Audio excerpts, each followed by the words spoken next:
Bienvenue à cette méditation du Vendredi Saint. La lecture pour aujourd'hui est assez longue, 2 chapitres, Jean 18 et 19. Je vous laisse lire ou relire le passage à votre convenance.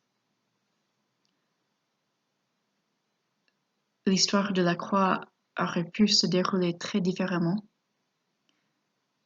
Il aurait été facile pour Jésus de dire « Non, je ne suis pas Jésus de Nazareth. Vous vous trompez. Vous cherchez sûrement quelqu'un d'autre. » Il avait de nombreuses possibilités de fuir le pays, de se taire, de se cacher, de vivre une vie tranquille dans le désert. Mais il a suivi l'appel de Dieu jusqu'au bout, dénonçant publiquement les gens qui voulaient le pouvoir à tout prix, brisant les barrières entre les étrangers, promouvant des idées très étrangères sur la résistance pacifique et l'amour de l'ennemi, remettant en question la sagesse et les traditions anciennes.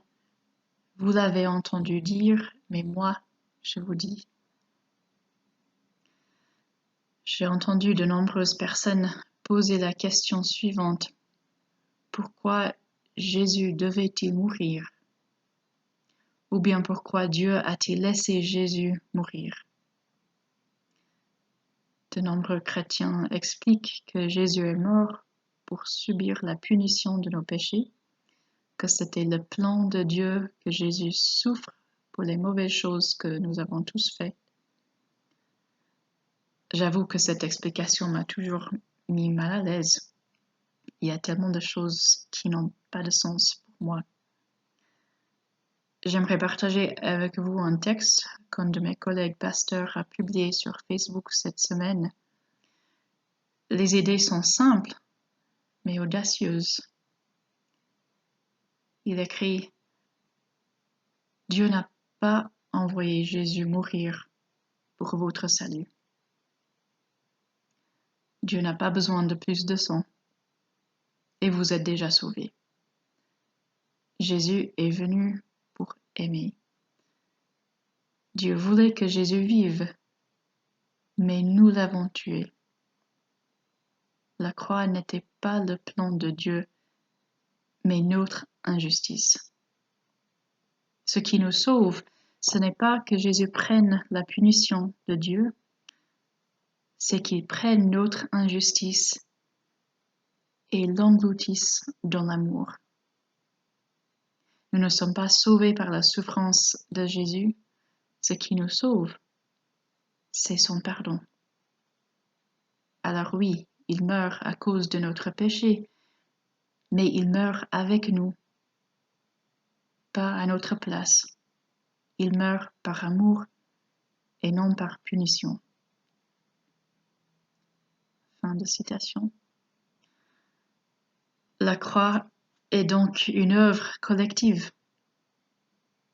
Nous participons tous à la crucifixion chaque fois que nous perpétuons l'injustice envers les autres, ou même dans notre cœur, car l'injustice commence par un mouvement très simple. Considérer quelqu'un comme un objet et non comme une personne.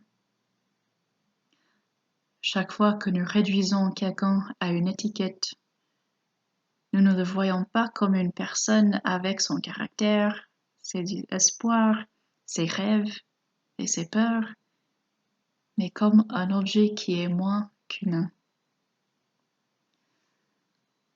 En ne reconnaissant pas la pleine humanité d'une personne, nous la jugeons en même temps moins digne que nous-mêmes.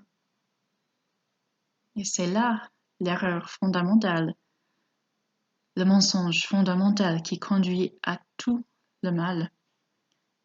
Ma vie vaut plus que la tienne. Il y a de nombreuses raisons pour lesquelles les gens n'étaient pas satisfaits de Jésus. Certains étaient gênés par ses enseignements, d'autres ne voulaient pas se considérer comme les égaux de personnes qui méprisaient, d'autres encore ne voulaient pas renoncer à leur richesse, à leur confort ou à leur pouvoir. Mais si Jésus a été tué, c'est parce que les gens se sont dit « Ma vie vaut plus que la tienne. Ma cause, mon confort ou mon privilège valent plus que ta vie. » C'est la même erreur qui est à l'origine de toutes les injustices, de toutes les guerres, de toutes les discriminations, de tous les abus et de tous les gaspillages. La croix est une œuvre collective. Et Jésus n'est pas la seule personne sur la croix. À chaque fusillade dans une école, il est rejoint par les enfants et les enseignants. À chaque mort due au changement climatique, à la pauvreté ou à l'homophobie, il est rejoint par des personnes rendues vulnérables par l'action ou inaction des humains. L'injustice consiste à nier l'identité d'une autre personne, à nier sa valeur en tant qu'enfant de Dieu. L'une des choses les plus courageuses que Jésus a faites a été de dire clairement qui il était. Dans ce passage, il ne se contente pas de répondre franchement lorsque d'autres lui demandent qui il est. Il donne volontairement cette information, exigeant que la police et les chefs religieux disent qui il est. Qui cherchez-vous? Ils répondent Jésus de Nazareth. Il répond c'est moi. Pierre a également eu l'occasion de dire qui il était, de dire qu'il était l'ami de Jésus, de dire qu'il était un disciple. On lui a demandé 3 fois s'il connaissait Jésus, et 3 fois il a répondu « Non, ce n'est pas moi ». Lorsque l'on nous fait sentir que nous ne pouvons ou ne devons pas dire qui nous sommes victimes d'une injustice. Nous le voyons dans les témoignages vidéo forcés de prisonniers, de personnes qui ont dû cacher des parties de leur identité, de personnes qui essayent de changer leur corps parce qu'on leur fait honte. Lorsque nous décidons que nous savons qui est une autre personne sans lui donner la possibilité de s'exprimer, nous sommes les auteurs de l'injustice. C'est ce qui se passe lorsque nous nous focalisons sur des étiquettes. Réfugiés, mendiants, homosexuels, musulmans, évangéliques, féministes, adolescents, UDC. Et lorsque nous nous concentrons sur les étiquettes, nous effaçons une partie de la personne. Et en refusant à l'autre son identité d'enfant de Dieu, nous refusons aussi notre propre identité d'enfant de Dieu. Car si j'accepte d'être faite à l'image de Dieu, alors je dois reconnaître l'image de Dieu en toi aussi. Quel que soit ton âge, ta taille, ton identité sexuelle, ton statut juridique, ta religion, tes convictions politiques, tes préférences musicales. Tout au long de sa vie, Jésus n'a cessé de rassembler les gens, de créer des relations dans des circonstances inattendues, de nous rappeler non seulement à aimer nos ennemis, mais aussi à recevoir de l'aide de leur part. D'appeler ses disciples non seulement à partager leurs ressources et leurs connaissances avec d'autres, mais aussi à faire confiance aux autres et à dépendre d'eux. Jésus a guéri et a permis aux gens de se voir comme des êtres entiers, brisant ainsi les cycles de dégoût de soi et de victimisation. Oui, la croix est un lieu de grande injustice, mais c'est aussi un lieu de grâce. Car Jésus n'a pas répondu à la violence par la violence. Il n'a pas maudit ses ennemis dans son dernier souffle. il leur a pardonné. Il a reconnu l'humanité de ceux qui lui ont ôté la vie, de ces enfants de Dieu qui l'ont battu, se sont moqués de lui et ont craché sur lui, et il les a aimés. La mort de Jésus sur la croix a été un moment sombre, et pourtant, même dans son immense souffrance, il était une lumière qui brillait dans les ténèbres, et les ténèbres ne l'ont pas vaincu. Amen. Je vous invite à prier.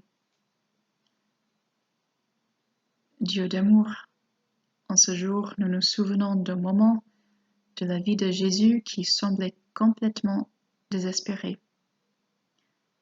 Nous nous souvenons également de moments de notre vie qui semblaient sans espoir, et nous pensons à ceux et celles autour de nous qui ont du mal à voir quelque chose de bon dans l'avenir. Nous prions pour toutes les personnes qui sont malades, découragées, seules, en deuil ou inquiètes. Nous prions pour que notre expérience humaine commune de la souffrance nous aide à nous rapprocher des personnes qui semblent différentes de nous. Et nous te remercions pour ton immense amour qui te conduit encore et encore à nous rejoindre dans nos moments les plus sombres. Dieu d'émerveillement, aide nos yeux à s'habituer à l'obscurité, non pas pour que nous rejetions la lumière, mais pour que nous embrassions les bénédictions de l'ombre, les relations qui s'approfondissent dans les moments difficiles, la beauté de nos cœurs apparemment imparfaits, les dons que nous découvrons en nous-mêmes lorsque nous ne pouvons plus compter sur les autres,